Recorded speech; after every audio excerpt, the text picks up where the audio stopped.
Hey, welcome to the Philosophical Wednesday. And today we'll talk, about problem-oriented approaches and problem-oriented algorithms and all other things. Because maybe you know that, my master degree is more in computer engineering. I don't know how to map this distinguish between the computer engineering and computer science in Europe universities, but computer engineers, they know about hardware, and they spent 1 year or 2 years together with the computer science folks, and then they split and they focus more on the hardware.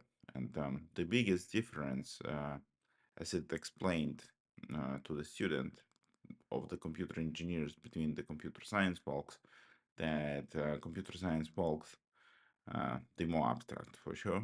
And the main thing that they constrained with the general purpose CPUs. So, if you take a look to the computer, maybe not Mac, but because Mac is the good example of a SOC, system on chip, right now.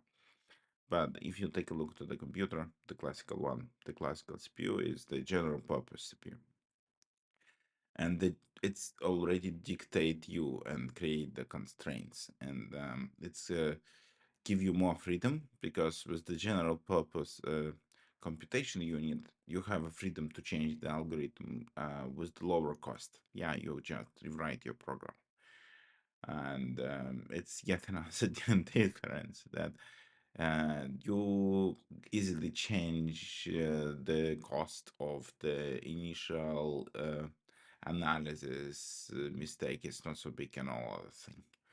And in a computer science, you have a lot of algorithms, you have a lot of patterns. It's even better to choose the patterns to follow the standard way. And the more patterns and algorithms you know, and the better you could combine them, the better computer scientist you are, right? But sometimes this going from the tools to the problem create the problem itself, because you already trying to apply something that maybe do not fit, or maybe create more constraints, or maybe it's too general and take into the account the things that is not part of your problem. And computer engineers that try to design the hardware, try to design the custom circuit, custom piece of the hardware, or custom computation unit. First of all, they have the different constraints. And for example, I came more from the aerospace, so we have this limitation of the volume and temperature. So the smaller you are, and if you produce the little heat when you work, then it's the dream. Yeah. So, and for sure the consumption, right? So if you consume a lot of energy, then you have the problem. Yeah, for sure we have the different constraints, but in this heavily constrained environment, you need to came to this with the solution that try to consume less memory, try to occupy less space, and for sure if it's consume less memory, less power, then it's produce less heat. But the main difference that you try to form your problem statement, you try to see your problem deep. Yeah, and depending what kind of problem you solve, you really create or craft the custom algorithm. And it's the main mantra of all um, computer engineers that work with the hardware, that the problem defined the algorithm, not vice versa. I could not say that it's a distinguish between the computer science and computer engineering, and that somebody is bad, somebody is not. Yeah, for sure, when you're in the university, you have a lot of jokes about it and all other things.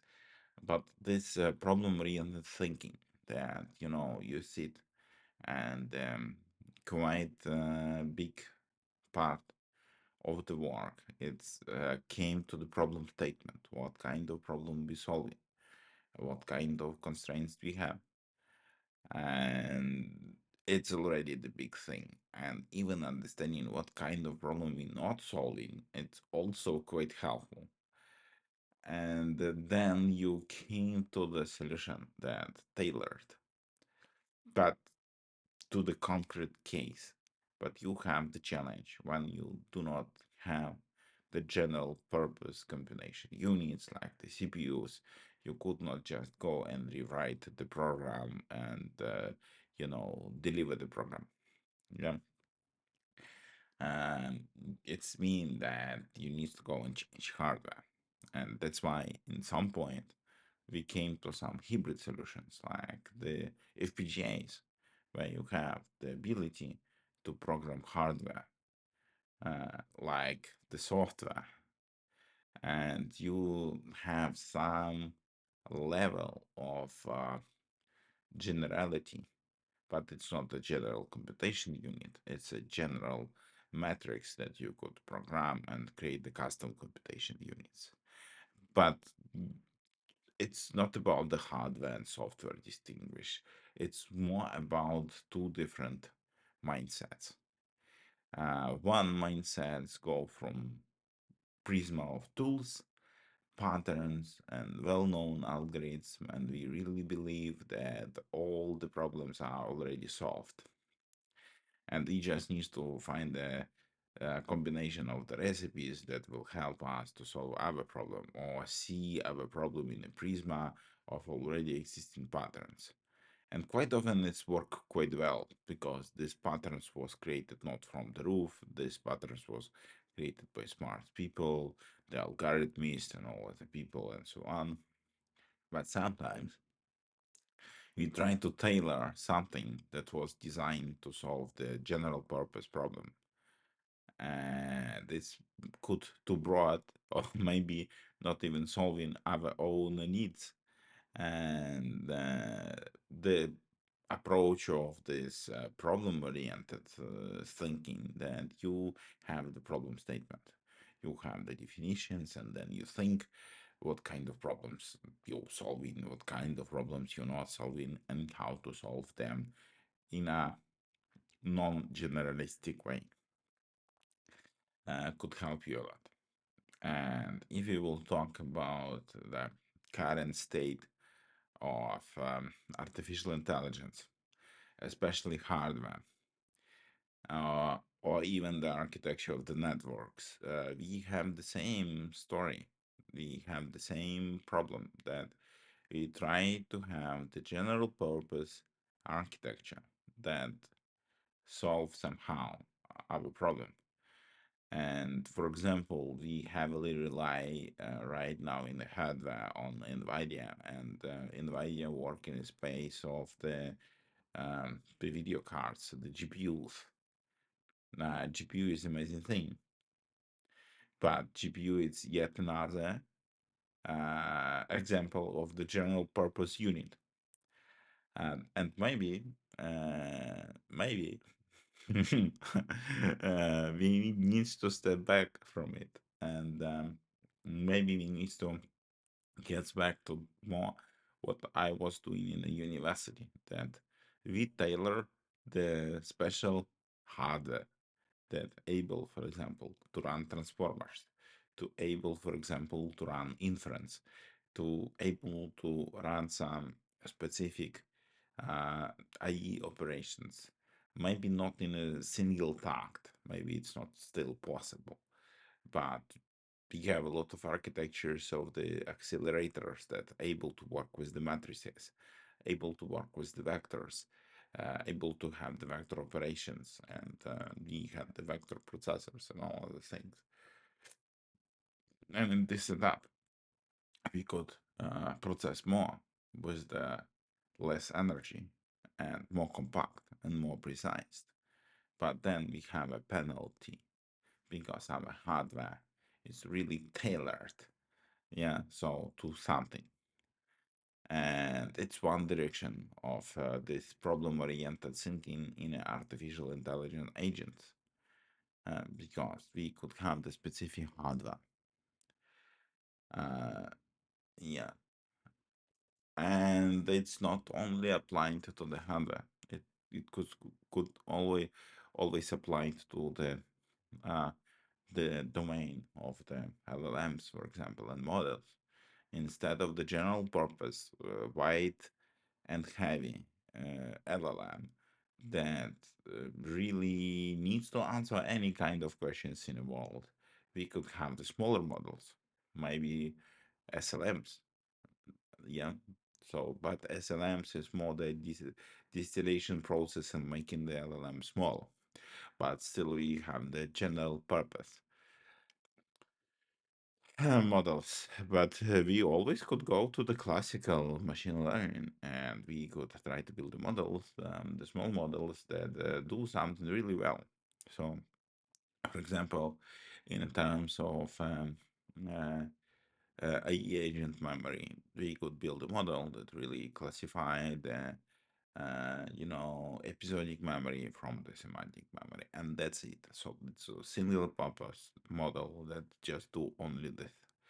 Or we could build the models that really quite good on processing the unstructured text to the graph, and that's it. And it's the main purpose of this model. We don't need to memorize everything in the world. We don't need to create some memory layers. The only one purpose that we have, we just needs to take the unstructured input and produce the graph operations. And yeah, for sure, it's super nice and lovely if this model could learn ontologies. Yeah, so because to construct the proper graph, we need the proper ontologies. So this problem-oriented approach, the, that problem create the algorithm, could be rephrased in the terms of the model, that problems create the models. And as far as we have the multiple models right now, we need some kind of orchestration layer. And it's where the agentic framework came to the game. That we have a lot of specialized models that are just orchestrated. They could be the agent itself, or they could be the one big agent that formed the pipeline that knows that, okay, we get this unstructured code, unstructured text. Right now, we need to distinguish what kind of it, what kind of memories we could extract from it. Is it the episodic memory? Is it the semantic memory? Is it some complex event? And all of the things. And how we could extract from this unstructured information the temporal context, how we could extract from this information the event context, and all of the things. And yeah, so the beauty of the LLM that it's multi-purpose. It's like the CPU or GPU. Yeah, so you're flexible. You just change the prompt, and here you are. But it's consumed energy. It's quite big. It's not fitting on the user phone. And we have this similarity of the artificial intelligence agent and our hardware. And, so we have the same pattern. Then the problem-oriented solutions, they tailored, but they might be fitting quite well. And maybe they don't have the problem of the hallucination of the side effects or all other things that the bigger models have. Yeah, so that's it. So and just think about it. What kind of thinking pattern you have? Are you going from the problem to the algorithm, or from the algorithm and tools to the problem? Are you use more general purpose approaches, or you really think to find your own way, and how costly it is to find your own way? And yeah, and just when you start, uh, take these questions with you and think about them, and they really help you define where you go and what kind of problem you solve.